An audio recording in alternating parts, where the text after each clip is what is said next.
Óscar Naranjo, el artífice del operativo, súper exitoso en la logística, en la coordinación y en el resultado final para la extradición de 14 cabecillas de los paramilitares en nuestro país. General Naranjo, muy buenos días.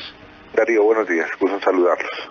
Mire, yo estoy sorprendido y creo que todos los colombianos porque por primera vez en muchos años no se logró filtrar esta información de lo que iba a suceder, porque esta operación se hizo en cuestión de 6 horas, por lo menos ya en la ejecución.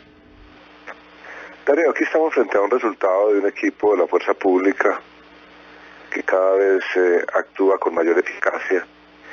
Y en este caso en particular nosotros venimos de lecciones aprendidas que suponen que debemos guardar, como lo hicimos en este caso, una máxima reserva y cumplir con unos protocolos de alta precisión para producir ciertamente una operación que implicaba un gran despliegue logístico sobre 3 ciudades y que significaba enfrentar algunos momentos de alto riesgo como el ingreso a las penitenciarías y al mismo tiempo la extracción de esos reclusos de esos centros carcelarios.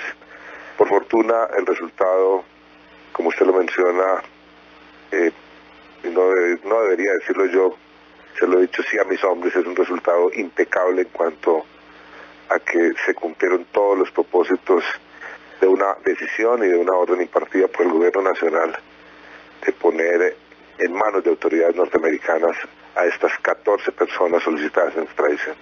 General Naranjo, ¿fue una operación simultánea? Sí, esta operación comenzó realmente hace varios días, desde el día jueves, viernes, cuando empezamos a constatar que el señor presidente de la República iría hacia esa decisión.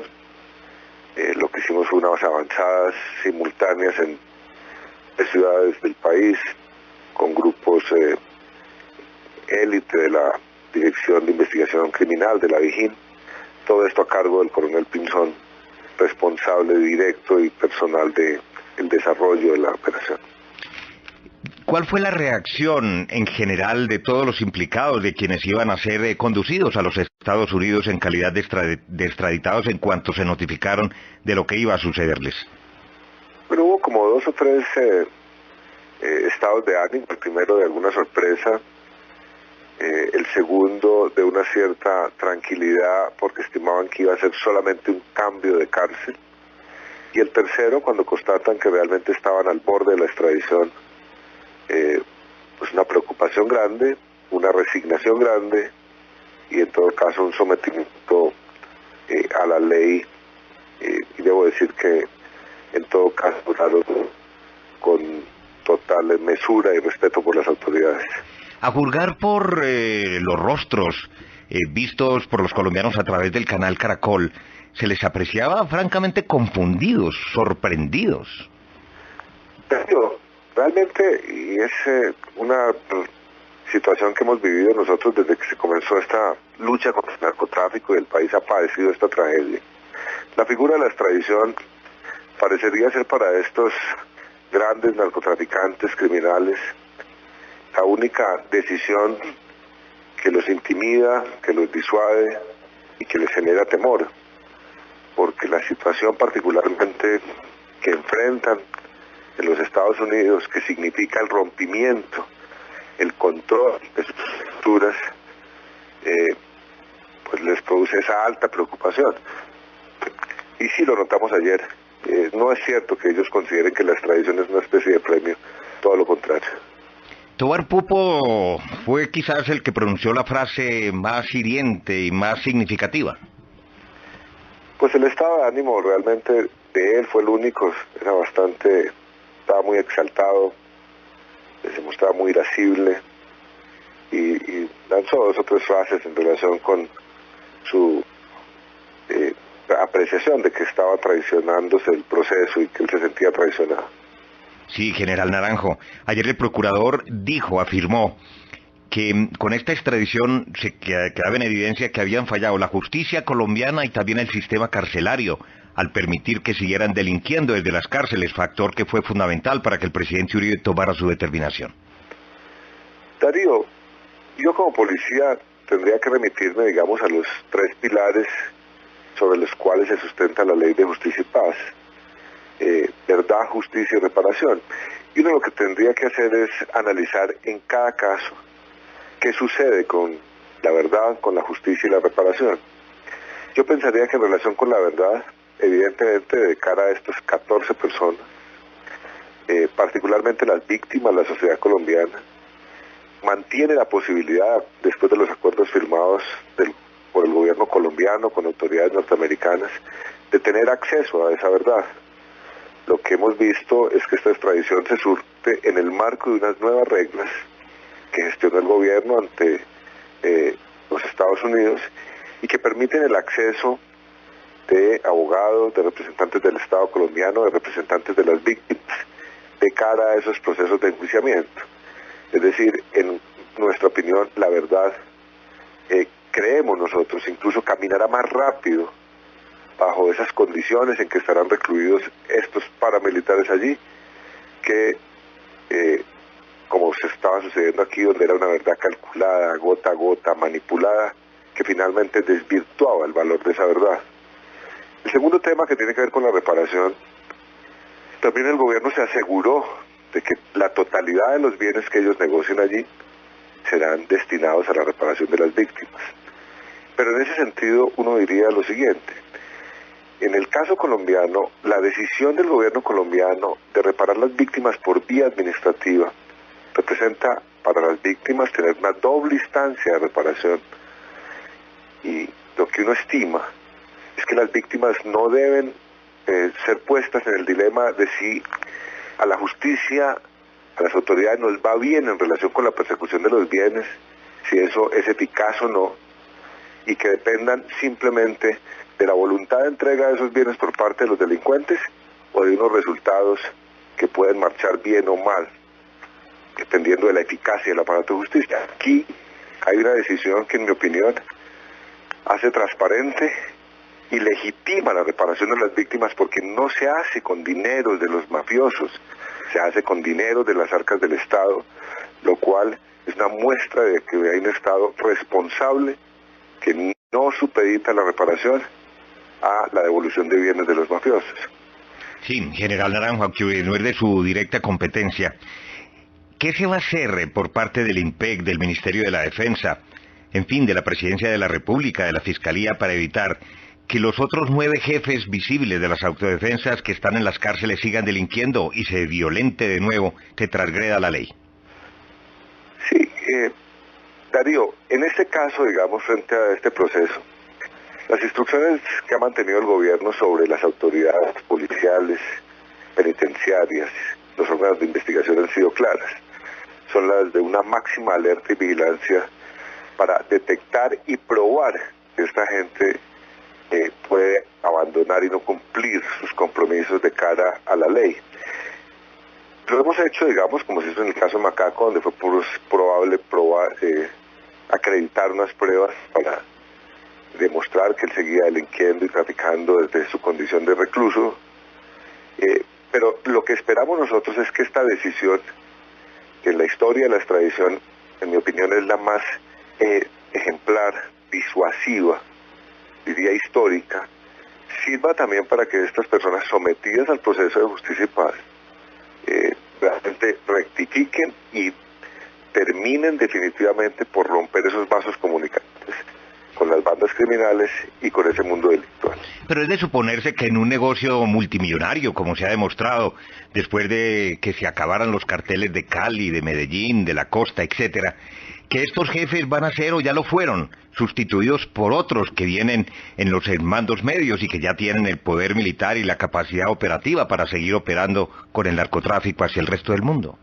Darío, eso es así, pero cada vez ese relevo es mucho más improvisado y acredita menos experticio, menos capacidad de esos cabecillas que asumen el control de esas organizaciones.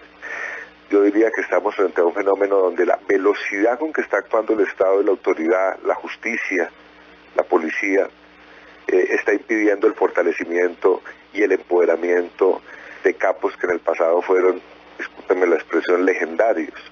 Hoy el país y uno puede hacer un sondeo, digamos, entre los colombianos para que le den el nombre de los capos. El país se quedó sin grandes capos reconocidos. Lo que ha sucedido en estos años, y más con esta extradición de estos 14 individuos, es que esa categoría de cabecillas narcotraficantes, jefes narcotraficantes, capos del narcotráfico, está siendo reemplazada por unos grupos emergentes que no son una amenaza a la estabilidad institucional, que ciertamente son una amenaza en algunas comunidades y por eso la prioridad del gobierno en combatirlos. Pero ese relevo nosotros estimamos interrumpirlo con acciones contundentes con las que estamos ofreciendo al país.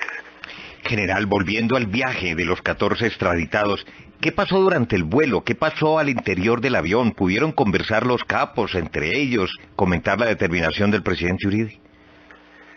Darío, al interior de ese avión viajaban cerca de 10 funcionarios, agentes federales de la DEA y el FBI. El reporte inicial que yo tengo es que hubo, digamos, como dos grupos.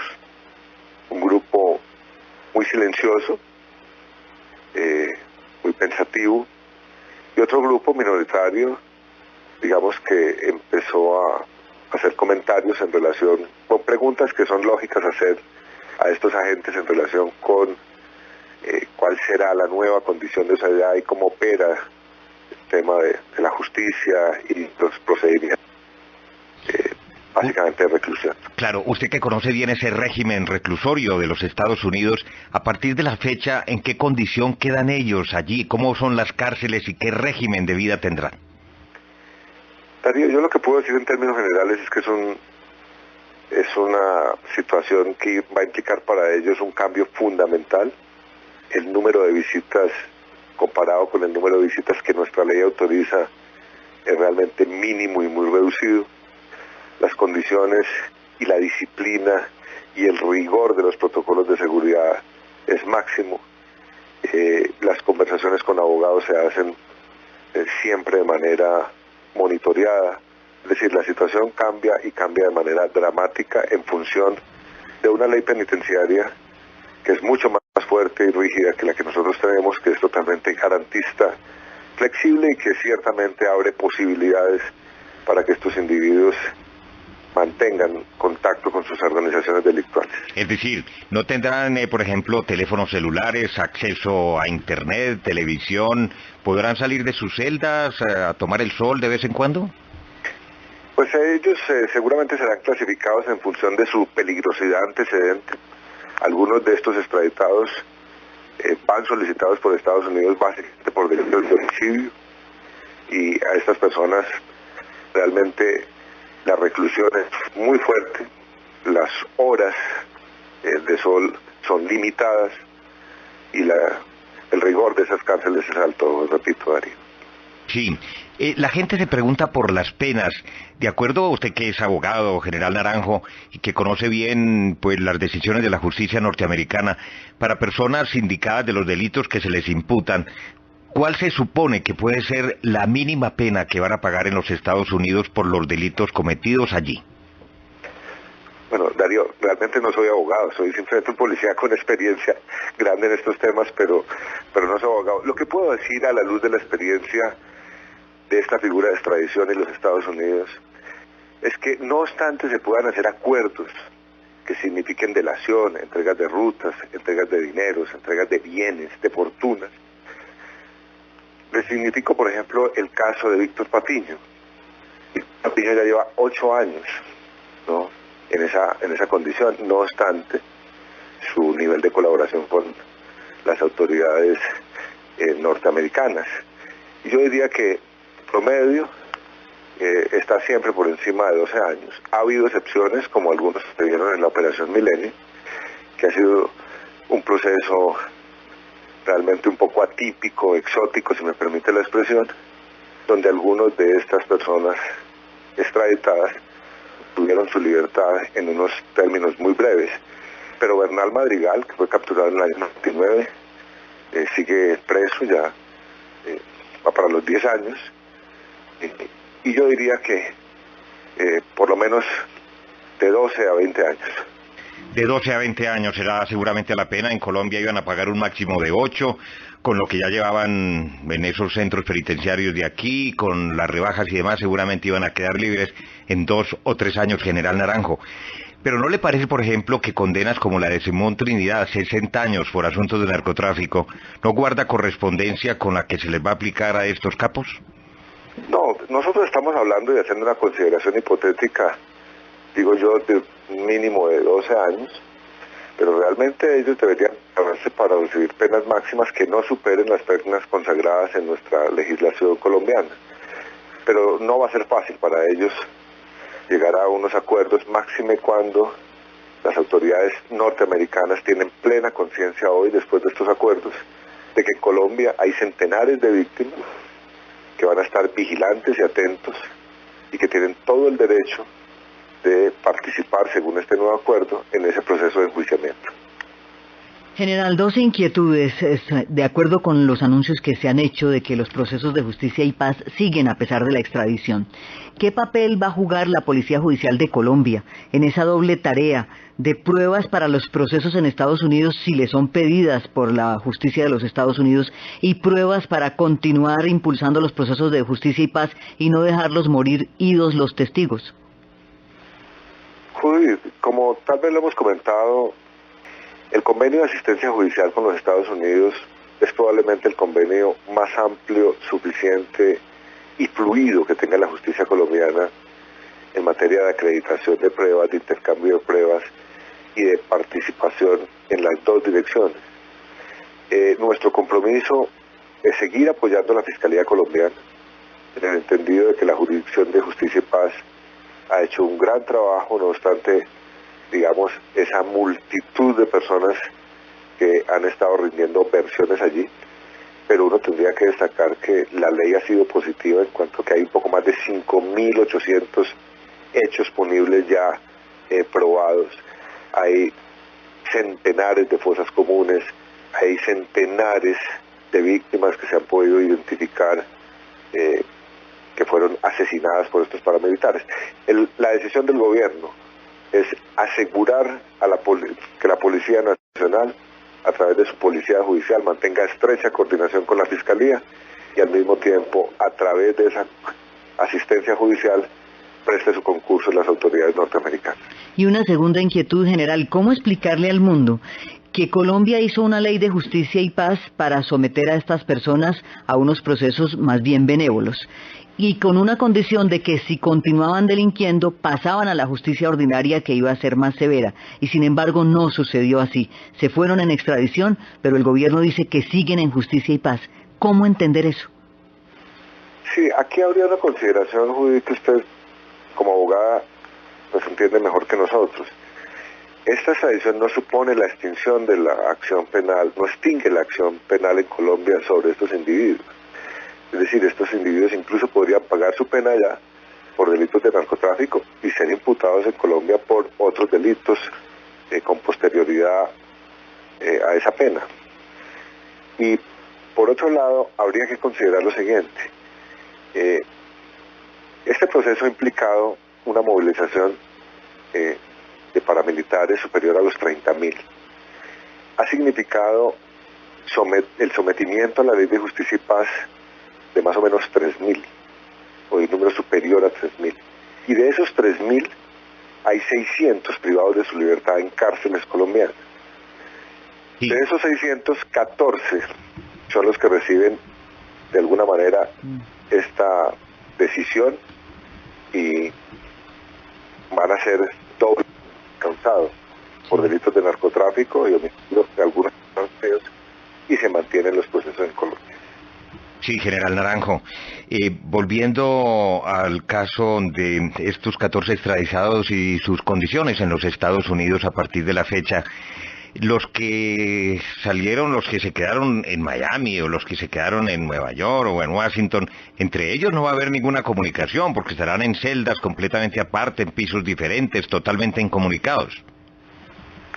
Sí, eso es así. Es decir, yo pienso que esa especie de Alzheimer que les estaba dando aquí, cuando invocaban que solamente recordarían si se les permitía reuniones con sus antiguos colaboradores, cómplices, secuaces, allá desaparece y ellos están en la obligación ya individualmente de responder y de recordar los hechos que deben acreditar si es que desean recibir algún beneficio. Unas inquietudes adicionales y finales. General Oscar Naranjo, director general de la policía, nos habló del caso de Víctor Patiño. Lleva 8 años pagando ante la justicia norteamericana. ¿Qué se ha vuelto a saber de la suerte de Carlos Leder? ¿Conoce usted?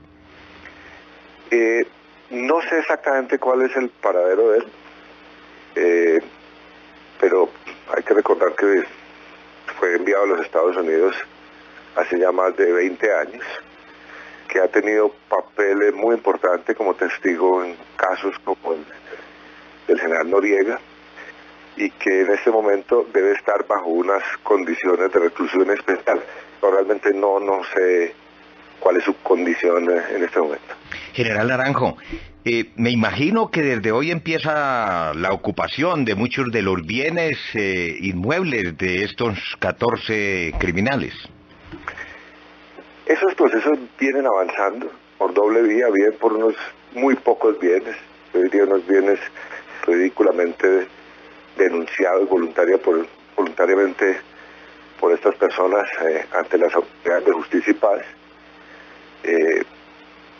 Y por otro lado, la Fiscalía General de la Nación, con su unidad especial de lavado de activos y extinción del derecho de dominio, y un grupo de la policía que tenemos dedicados solamente a estos fines, avanza en esas investigaciones, y para estas próximas 72 horas el país conocerá de nuevos avances en esas ocupaciones contra propiedades de estos cabecillas paramilitares.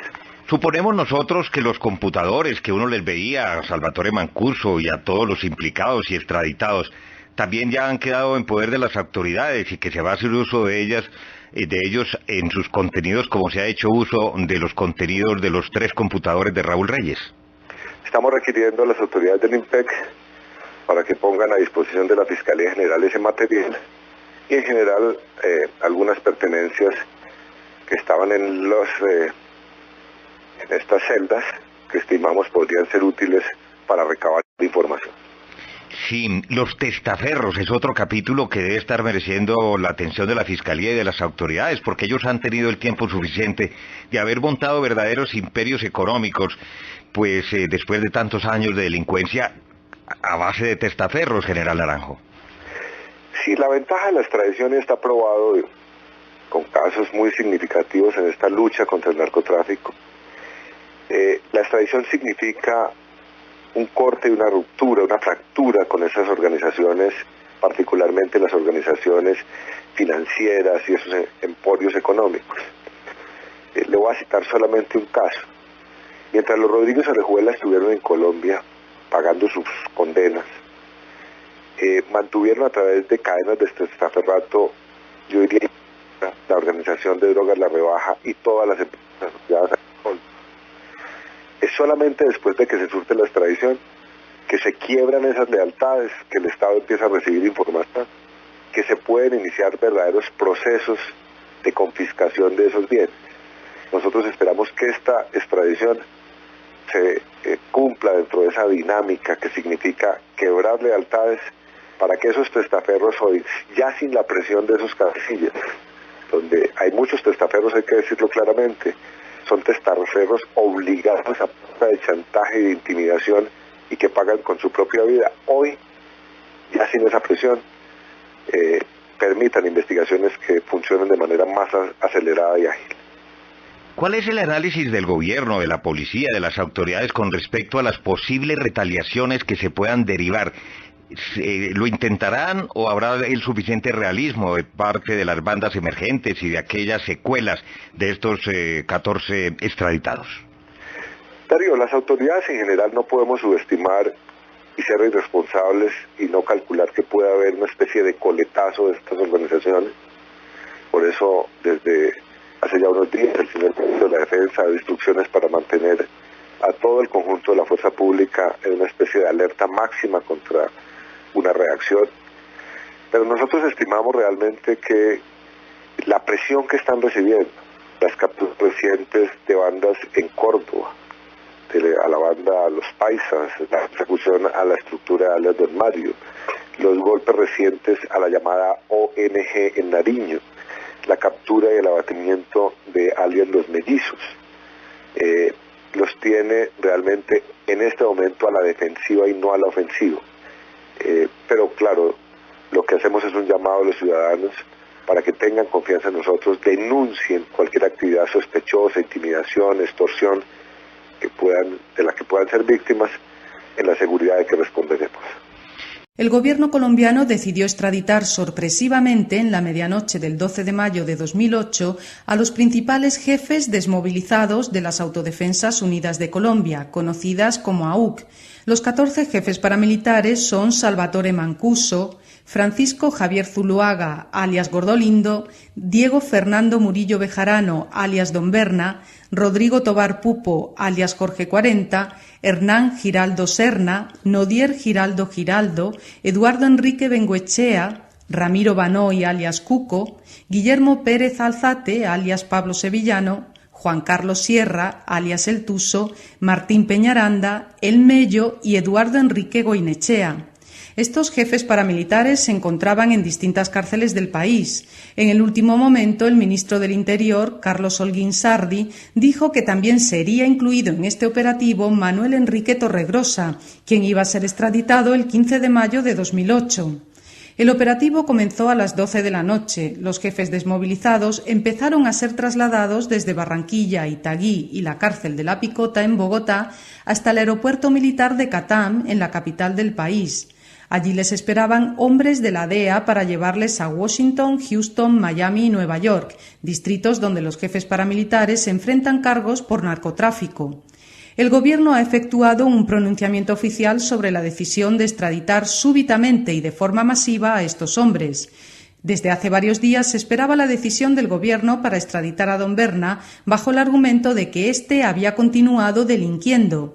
Los abogados de algunos de los jefes paramilitares dijeron que sus clientes desconocían que iban a ser extraditados y argumentan que muchos de ellos habían manifestado recientemente que querían continuar dentro del proceso de justicia y paz. Algunos abogados afirmaron que el gobierno busca salirse por la tangente con esta medida, justo cuando los desmovilizados jefes, como Don Berna, habían empezado a confesar crímenes que implicaban la colaboración y participación del ejército en varios de ellos, como el de la masacre de San José de Apartadó.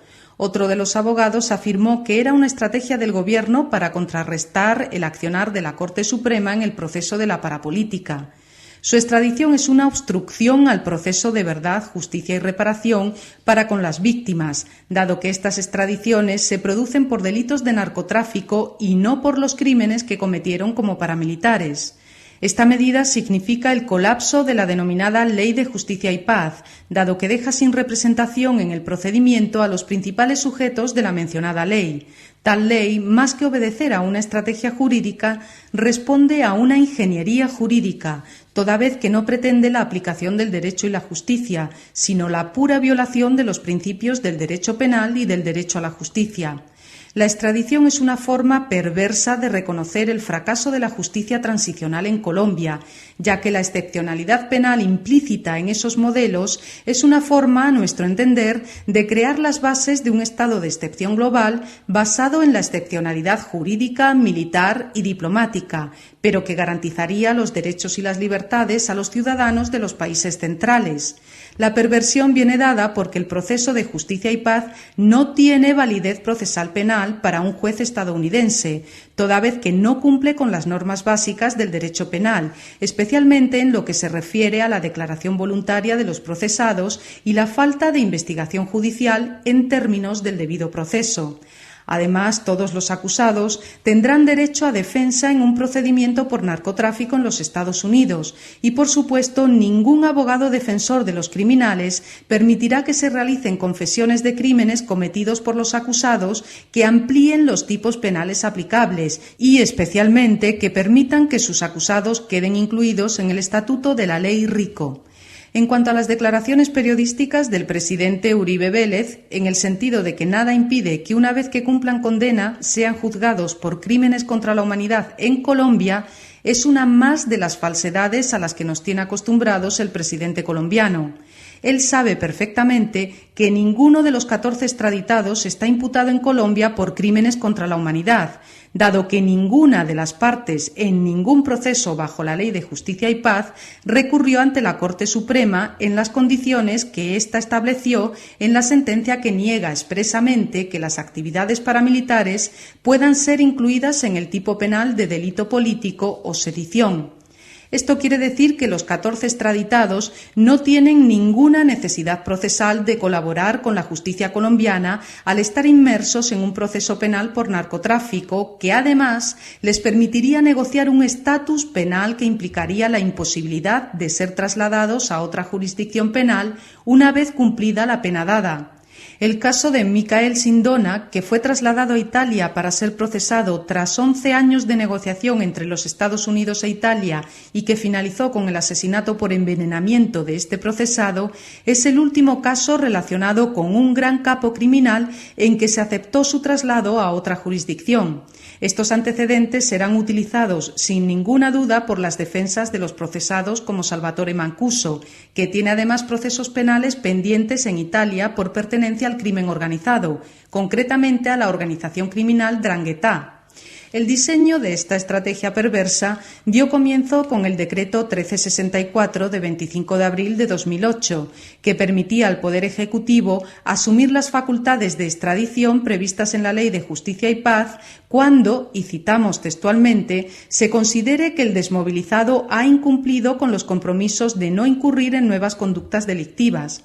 Este supuesto no es más que un sofisma jurídico, toda vez que si existían pruebas de que los jefes paramilitares continuaban con sus conductas delictivas, deberían haber sido puestas en conocimiento de los jueces y entonces habrían pasado de colaboradores voluntarios en un falso proceso penal a ser imputados en la justicia ordinaria y posiblemente acusados de crímenes contra la humanidad a tenor de las características de los delitos en los que están incursos los jefes paramilitares. Esta acusación hubiera bloqueado la posibilidad de extradición a los Estados Unidos, porque la doctrina del derecho internacional en casos de esta naturaleza prevé que sea resuelta a favor de la jurisdicción donde se cometieron los crímenes más graves y, obviamente, había que evitar que existiera una acusación por crímenes contra la humanidad, en cuyo caso los jefes paramilitares deberían haber sido juzgados y condenados en Colombia y solo después se podría dar curso a la extradición a los Estados Unidos por delitos de narcotráfico, que son indudablemente de menor rango penal en la escala internacional de crímenes. Que los jefes paramilitares continuaban con sus actividades criminales era público y obvio, pero también perfectamente lógico por parte de ellos, dado que el proceso de justicia y paz no estaba pensado para imputarlos criminalmente, sino para legalizar su actuación como organizaciones criminales. Esta impunidad sobrevenida e implícita en la propia ley fue bloqueada por la sentencia de la Sala de Casación Penal de 11 de julio de 2007 y dio lugar a que el presidente Uribe Vélez atacara a la Corte Suprema en forma sistemática, provocando un enfrentamiento institucional entre el Poder Ejecutivo y el Poder Judicial que dura hasta la fecha. La extradición de los jefes paramilitares bloquea definitivamente la posibilidad de que se investigue debidamente la organización criminal en términos de empresa criminal conjunta prevista por el Derecho Penal Internacional, así como la de organización criminal en términos de la Convención de Palermo, por parte de la justicia colombiana. A cambio, los jefes paramilitares serán acusados solamente por delitos de narcotráfico.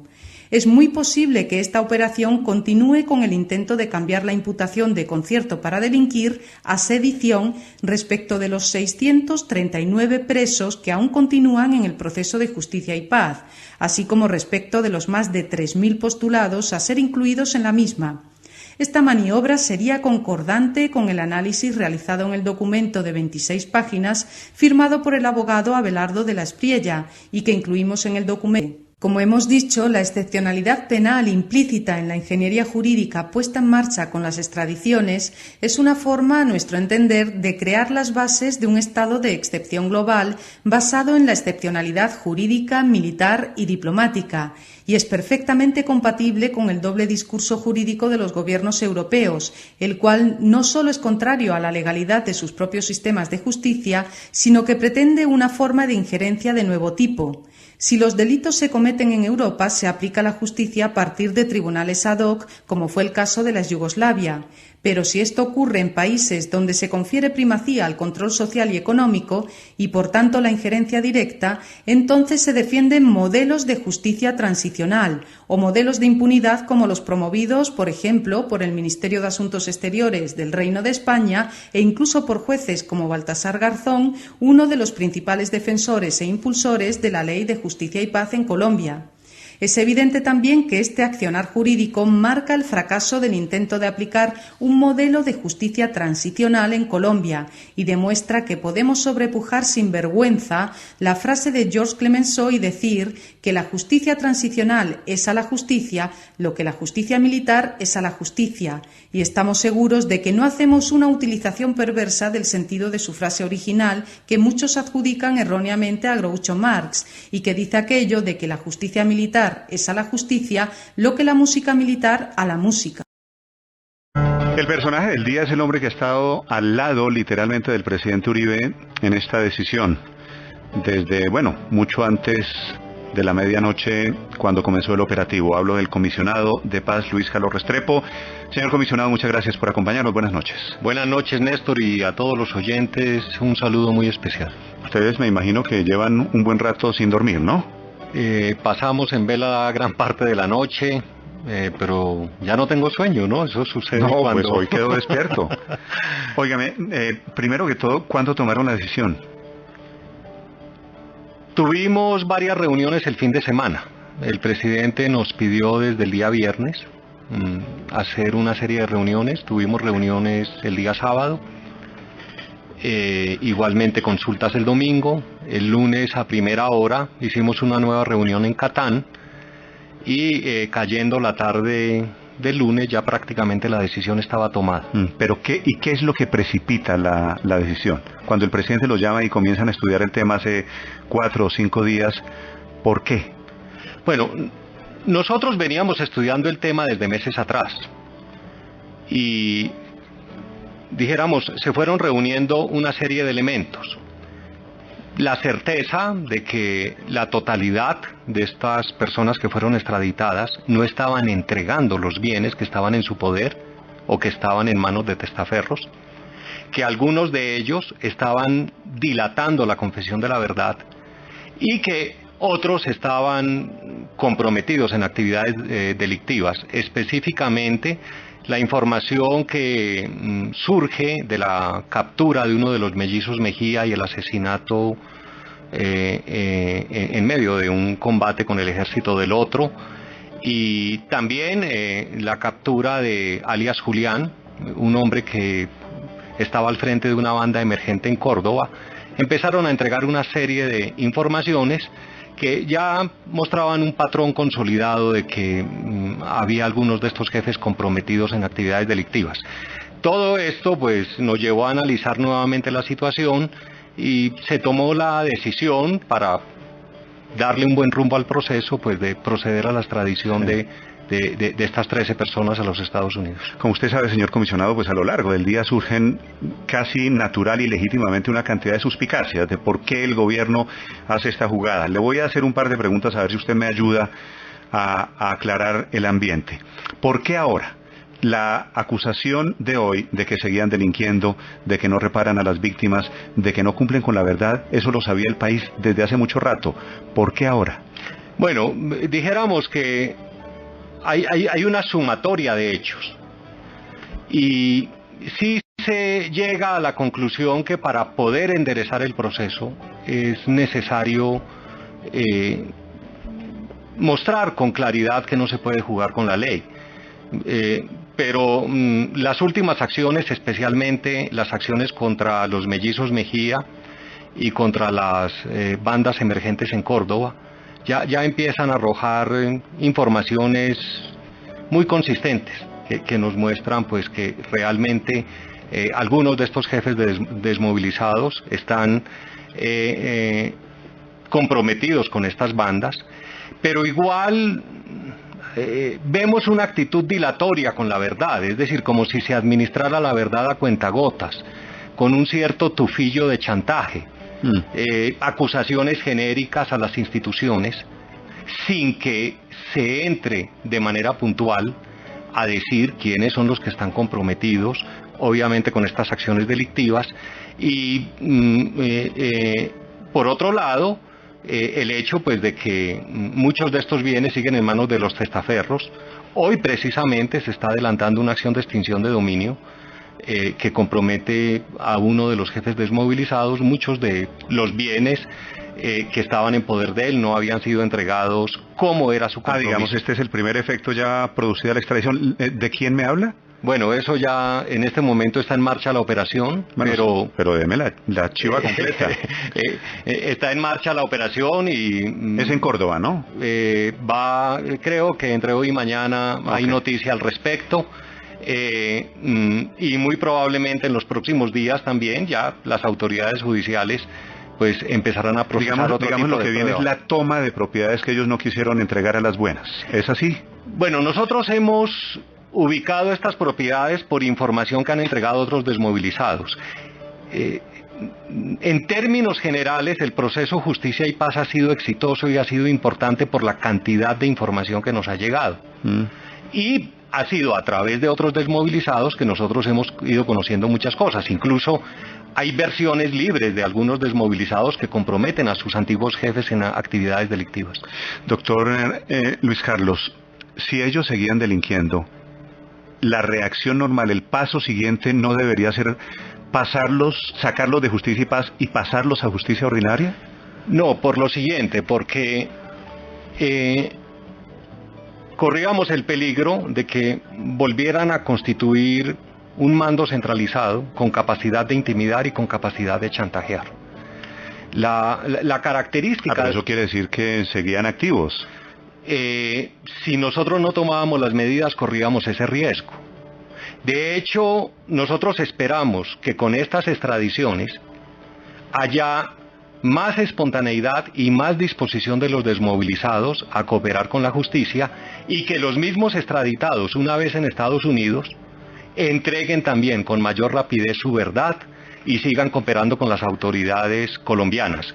Pero de lo contrario, por supuesto, nos exponíamos al riesgo de que se constituyera nuevamente un poder mafioso y que ese poder mafioso empezara a presionar a instituciones. Pero entiendo de su respuesta que la desmovilización fue a medias.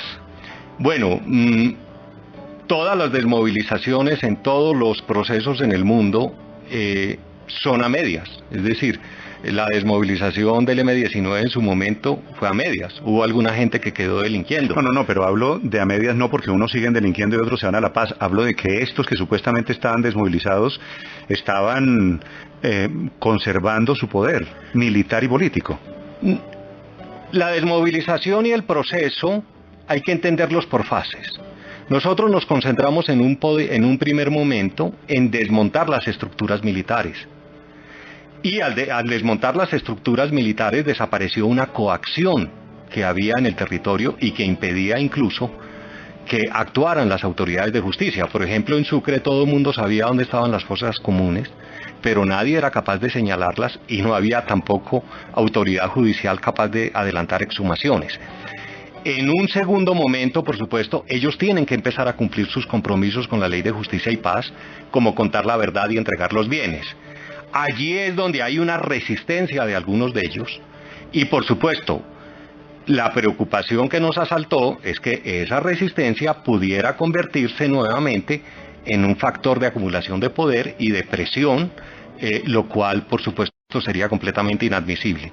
Nosotros actuamos con rapidez, con la convicción de que era lo correcto y también convencidos de que esto le va a servir en términos generales al proceso, e incluso creemos que ellos pueden tomar decisiones como la que ya tomó el señor Carlos Mario Jiménez, que anunció desde Estados Unidos que seguiría cooperando con las autoridades colombianas, contando la verdad sobre sus delitos y entregando bienes para reparar a las víctimas. Hoy mismo, uno de los extraditados ya le hizo saber a la Fiscalía, el señor Luis Arroyave, que está dispuesto a seguir cooperando desde Estados Unidos con las autoridades judiciales. Él, de hecho, tenía una versión libre la semana entrante. Esperamos que esa sea la conducta de los demás y eso facilitaría, por supuesto, que los objetivos de justicia y paz se sigan cumpliendo. Estos señores, señor comisionado de paz, se fueron hoy extraditados sintiendo que el gobierno les había hecho conejo.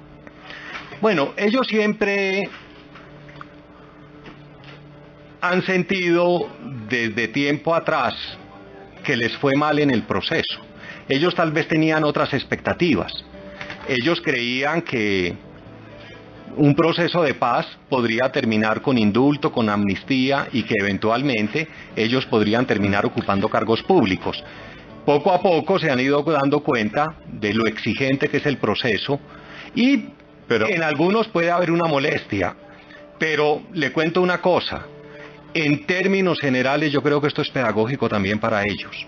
Es decir, ellos poco a poco han ido entendiendo que el mejor camino es el de contar la verdad y el de reparar a las víctimas. Le pregunto muy claramente si ellos sienten que hicieron conejo o la alternativa es la versión que venía circulando inclusive en medios de comunicación muy profusamente en los últimos meses de que ellos estaban negociando con Estados Unidos y de que lo que pasó hoy es el epílogo, es el paso que faltaba, tenían una negociación adelantada con Estados Unidos y pasó lo que tenía que pasar, se van extraditados y van a negociar sus temas con el que toca.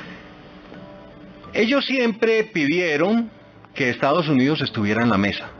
Nosotros dijimos que el tema de la extradición no se negociaba y que era completamente inviable, por supuesto, llevar a los Estados Unidos a la mesa. Creo que lo que pasa a partir de hoy es lo siguiente. Ellos empiezan a responder ante la justicia de los Estados Unidos por unos delitos por los que tienen que responder, pero simultáneamente seguirán respondiendo ante las autoridades colombianas, porque dentro de este proceso logramos una ganancia enorme. Un mecanismo de cooperación judicial que no existía. Los Estados Unidos han dicho que están dispuestos no solamente a compartir todas las pruebas que surjan dentro del proceso, sino que igualmente representantes del Estado o de las mismas víctimas pueden trasladarse a los Estados Unidos para participar en los procesos sobre delitos que no son exactamente aquellos por los que los extraditaron y que los bienes que ellos entreguen serán utilizados para la reparación de las víctimas. Entonces yo creo que vamos a avanzar simultáneamente en los dos sistemas de justicia, tanto el de los Estados Unidos como el de Colombia. La siguiente pregunta creo que es la última porque ya llegaron mis panelistas, señor comisionado. Es una pregunta de un oyente y yo se la traslado. Lo que pasó hoy, y tiene una gran dosis de suspicacia, pero usted entenderá, no es una estrategia del gobierno para sepultar, para acabar los procesos de parapolítica en la Corte Suprema. Es decir, se fueron los señores que sabían cómo era la parapolítica. ¿Ya mañana qué? No, bajo ninguna circunstancia, y señalo dos razones. Primera, los principales testigos de la parapolítica no son los que se fueron. Son incluso personas que no están en justicia y paz, que están obteniendo beneficios judiciales por fuera de justicia y paz. Exacto.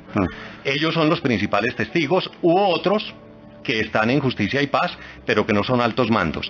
Y segundo, las autoridades judiciales colombianas tendrán todo el acceso y la posibilidad de llegar a estos señores para obtener, por supuesto, sus versiones al respecto de los hechos que se investigan. Un año después de la extradición a Estados Unidos de los 13 principales jefes paramilitares, 10 de ellos no han reanudado sus procesos judiciales ante las autoridades colombianas. ¿Por qué? Ricardo Espina. Darío, principalmente porque hay serias dificultades por cuenta de los fiscales estadounidenses y por cuenta de abogados estadounidenses que defienden a los excabecillas de las autodefensas. Los fiscales gringos porque a ellos no les interesa mucho el proceso que se adelanta aquí en el país, a la mayoría de ellos, no a todos. Ellos solamente se concentran en su caso por narcotráfico en contra de estas personas, y en el caso de los abogados porque consideran que si los fiscales de Estados Unidos llegan a conocer los actos de barbarie cometidos por cada uno de estos excabecillas, su condena sería mucho mayor en territorio norteamericano. ¿Quiénes son de todos los que han venido colaborando?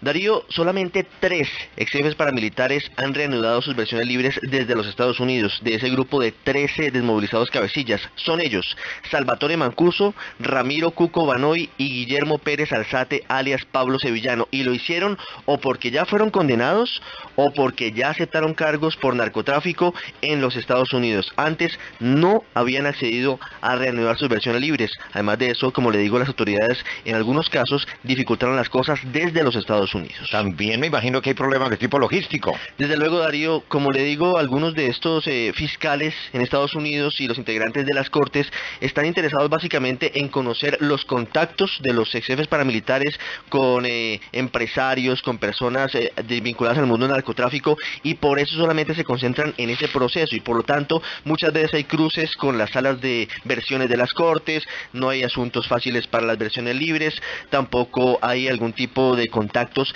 para que se puedan transmitir las videoconferencias entre Colombia y Estados Unidos, que es algo fundamental. Sin eso realmente es imposible reanudar las versiones libres, y por eso muchas veces se frustran los casos, quedan las víctimas sentadas en las salas y no pueden acceder a la verdad ni a la reparación. Bueno, aparte de Mancuso, Ramiro Cuco Banoy, Guillermo Pérez Alzate, alias Pablo Sevillano, también don Berna, Diego Senior. Sí, don Berna fue una de las personas que accedió a continuar con esto. Hay que recordarlo que a él ya lo condenaron también, y como lo decía muy bien Ricardo, solamente los que ya condenan son los que se abren paso para hacer sus versiones libres. De hecho, él ya tiene 2 fechas para hacer sus rendiciones durante el próximo mes, que las tiene que hacer en compañía de sus abogados de Colombia que van a viajar acá, y él incluso se reunió, como toca recordarlo y es necesario en este momento, con el fiscal general Mario Guarán aquí en Nueva York hace más o menos un mes, para declararle oficialmente que se iba a continuar con su rendición de cuentas y las versiones libres después de cara al proceso de justicia y paz. Salvatore Mancuso, Ricardo. Ha sido muy difícil el proceso de Mancuso. Él está detenido en una cárcel de Washington desde el 13 de mayo del año pasado, hace exactamente un año. Solamente reanudó versiones libres el 18 de noviembre del año pasado, es decir, 6 meses después de su extradición, y ha rendido 3 diligencias de versión libre. En 5 ocasiones, Darío, se ha frustrado la audiencia para que se puedan realizar imputaciones parciales de los delitos en su contra. Esto es fundamental para que pueda ser condenado y pueda reparar efectivamente a sus víctimas. Hablemos de Cuco Banoy. Mire, él está detenido en una cárcel de Miami. Solamente ha rendido una diligencia de versión libre desde Estados Unidos, una más se frustró, y también se aplazó una audiencia de imputación parcial de cargos. Y en cuanto a Pablo Sevillano, él está en una cárcel de Tampa, Florida, hace tan solo unos días, 24 y 25 de marzo, reanudó sus versiones libres, en medio de mucho temor por lo que le pueda pasar a su familia, así como lo dice Cuco Banoy y también Salvatore Mancuso. En ese día, en esa ocasión, Darío, él reconoció haber reclutado por lo menos 50 menores de edad. Y le cuento algo que tuvimos oportunidad de presenciar, Darío, en la versión libre más reciente de Salvatore Mancuso. Es realmente muy difícil llevar a cabo esa diligencia de Estados Unidos. Es un proceso engorroso, porque el fiscal tiene que preguntarle en directo desde Washington al postulado, en este caso a Mancuso. Tienen que hacer un enlace casi que simultáneo con las víctimas que están en una sala, por ejemplo en Cúcuta. Muchas veces se va la señal, las víctimas no escuchan la declaración, no saben si reconocen o no el asesinato de su ser querido, y por lo tanto muchas veces algunos de los crímenes pueden quedar en la impunidad. Y en cuanto a Hernán Giraldo, ¿no se había dicho que él también iba a colaborar con la justicia? Ya tenemos confirmación de eso, Darío. Precisamente retomará sus versiones libres los próximos días 9, 10 y 11 de junio. Él es muy importante para el escándalo de la parapolítica en la costa caribe colombiana. Y otro que colaboró mucho aquí en el país y que fue extraditado recientemente, no en ese paquete de los 13, es Eber Velosa García, alias HH. También hay fecha ya, se espera que se pueda cumplir porque, como le digo, hay muchas dificultades logísticas. Él tiene previsto para primeros días de junio comenzar sus versiones libres desde Estados Unidos ante la Unidad de Justicia y Paz de la Fiscalía. Gracias, Ricardo. Yolanda, quedan comprometidas la verdad y la reparación de las miles y miles de víctimas por cuenta de todos estos jefes paramilitares. Es mucho lo que tienen que decir todavía. Quienes defienden la extradición dicen que a pesar de eso, algunos de ellos han seguido colaborando a la distancia, pero lo que sí tenemos claro, Darío, es que en Colombia todavía no nos enteramos de la verdad completa sobre el horror del episodio paramilitar en nuestro país. Se han destapado fosas, se han conocido víctimas, pero todavía falta mucho por decir, y sea en Estados Unidos o en Colombia, lo tienen que contar.